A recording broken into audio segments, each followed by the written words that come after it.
Welcome viewers. அது சரியா November 2, 2025 ஞாயிற்றுக்கிழமை கோயம்புத்தூர் ஏர்போர்ட்டுக்கு பேக் சைடில் இருக்கிற பிருந்தாவனம் நகர், அந்த நகர் பக்கத்தில் இருக்கிற காட்டு பகுதியில் தான் இந்த பயங்கரமான சம்பவம் நடந்துச்சு. வினோத்துங்கிற ஒரு வாலிபர் தன்னுடைய இன்ஸ்டா காதலியான அந்த காதலி பேர் சொல்ல வேண்டாம், அவங்க கூட காரில் உட்காந்துருந்து தனிமையில் பேசிகிட்டு இருக்கும்போது அங்கே ஒரு எக்ஸல் பைக்கில் 3 பேர் வராங்க. 3 பேர் வந்து அந்த காருக்கு முன்னாடி அந்த பைக்கை விட்டுட்டு இவங்களை 2 பேர்த்தையும் காரை விட்டு கீழே இறங்க சொல்கிறாங்க. அப்போ வினோத்துக்கு ஏதோ தப்பாக படுற மாதிரி தோணி அவர் தன்னுடைய காரை ஸ்டார்ட் பண்ணியிருக்காரு. அப்போ அந்த 3 பேர்த்தில் ஒருத்தன் இவருடைய கார் கண்ணாடி கதவை தட்டியிருக்கான் வெளியே வர சொல்லி. இவர் ஏதோ அசம்பாவிதம் நடக்க போகிறதா நினச்சி இவர் அலர்ட் ஆகி காரை ஸ்டார்ட் பண்ணி மூவ் பண்ணியிருக்காரு. அப்போ அவங்களுக்கு கையில் வச்சுருந்த கொடூரமான ஆயுதங்களால் இவர் கார் கண்ணாடியையும் காரையும் தாக்குறாங்க. இன்னொருத்தன் பக்கத்தில் இருந்த பெரிய பெரிய கல்லெல்லாம் எடுத்து இவன் கார் கண்ணாடியை உடைக்கிறான். ஒரு ஸ்டேஜுக்கு அப்புறம் இந்த வினோத்துங்கிறது அவங்கள ஃபேஸ் பண்ணலான்னு முடிவு பண்ணி காரை விட்டு இறங்கி அவங்க கூட வாக்குவாதத்துலேயும் கை கலப்புலையும் ஈடுபடுறாங்க. அப்போ அந்த 3 பேரும் சேர்ந்து இந்த வினோத்தை அடித்து தான் வச்சிருந்த கொடூரமான ஆயுதம் அருவாள் இவர் தலையில் ஒரு வெட்டு வெட்டுறாங்க. வெட்டுப்பட்ட வினோத்தை அந்த இடத்துலையே மயங்கி விழுறாரு. மயங்கி விழுந்த உடனே இவருடைய காதலியை அந்த பொண்ணை வாயை பொத்தி தன்னுடைய பைக்கில் ஏற்றி அந்த சம்பவம் நடந்த இடத்துல இருந்து ஒரு 1 கிலோமீட்டர் தூரத்துக்கு அந்த பொண்ணை தூக்கிட்டு போயிடுறாங்க. தூக்கிட்டு போய் அங்கே ஒரு மறைவான இடத்துல வச்சு இந்த 3 பேரும் அந்த பொண்ணை கூட்டு பாலியல் வன்கொடுமை செய்கிறாங்க. அந்த கூட்டு பாலியல் வன்கொடுமை செஞ்சுட்டு அந்த பொண்ணை அதே இடத்துல விட்டுட்டு போயிடுறாங்க. மயக்கம் தெளிஞ்ச வினோத் கரெக்டாக ஒரு 11:20க்கு 100க்கு கால் பண்ணுறாரு.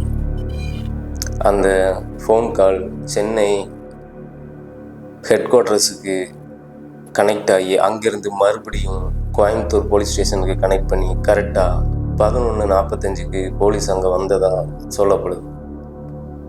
போலீஸ் அங்கே வந்து இரத்த வெள்ளத்தில் கிடந்த வினோத்தை ஹாஸ்பிட்டலுக்கு அனுப்பி வச்சுட்டு அந்த பொண்ணை வந்து தேட ஆரம்பிக்கிறாங்க.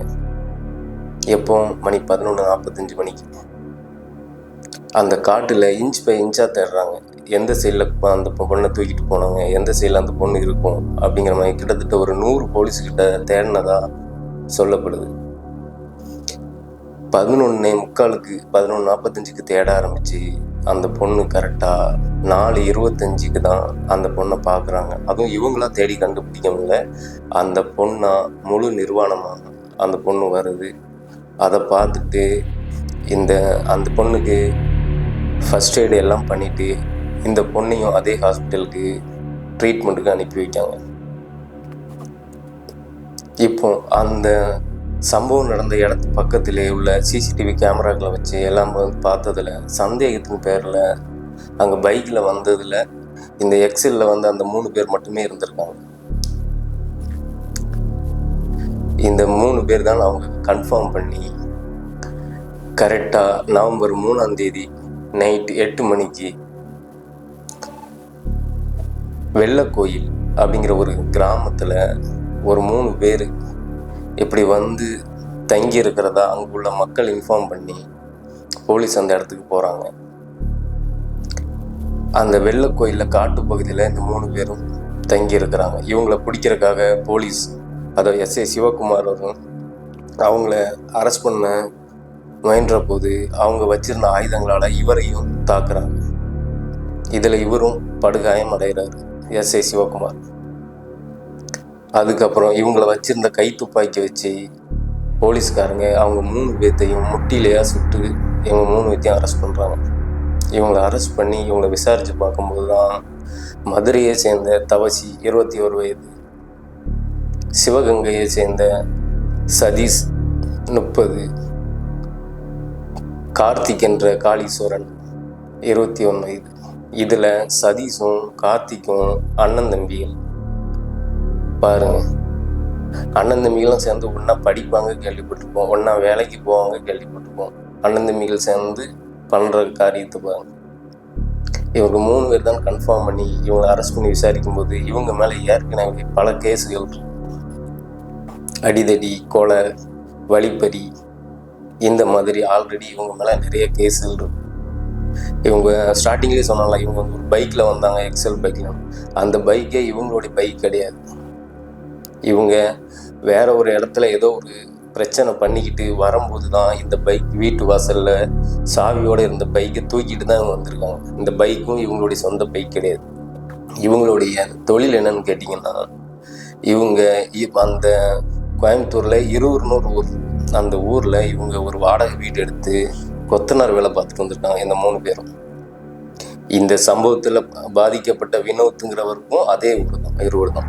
இந்த 2 விஷயத்துக்கும் ஏதோ ஒரு சம்மந்தம் இருக்கிற மாதிரி எனக்கு தோணுது.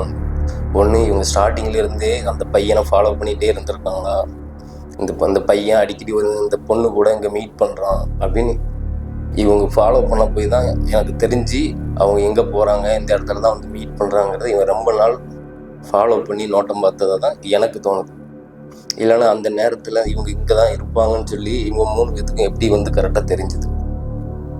இவங்க இந்த டைமில் இங்கே தான் இருப்பாங்கன்னு வேண்டி தானே இவங்க நைட் டைமில் இவங்க 3 பேரும் நல்ல போதையில் போட்டுட்டு அருவா கத்திகளோட அந்த இடத்துக்கு போயிருக்காங்க.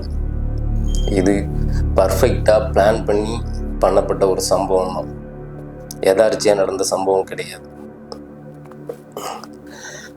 அவங்கள அரெஸ்ட் பண்ணி அந்த 3 பேர்த்தையும் அரெஸ்ட் பண்ணி இப்போ அந்த முட்டியில் சுடப்பட்டதுனால ஹாஸ்பிட்டல் ஜிஹெச்சில் வச்சு ட்ரீட்மெண்ட் நடந்துட்டு இருக்கு.